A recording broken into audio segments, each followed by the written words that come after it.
సంవత్సరాల నుంచి ఉమ్మడి రాష్ట్రంలో కానీ ప్రత్యేక తెలంగాణ రాష్ట్రంలో కానీ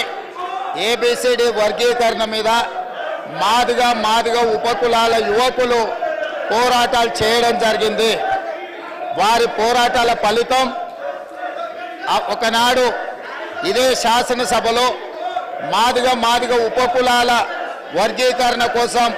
వాయిదా తీర్మానం ఇస్తే నాతో పాటు ఆనాటి శాసనసభ్యుడు సంపత్ కుమార్ను కూడా ఈ సభ నుంచి బహిష్కరించడం జరిగింది. గత ప్రభుత్వం ఏబిసిడి వర్గీకరణ మీద కేంద్రానికి ప్రధానమంత్రికి విజ్ఞప్తి చేయడానికి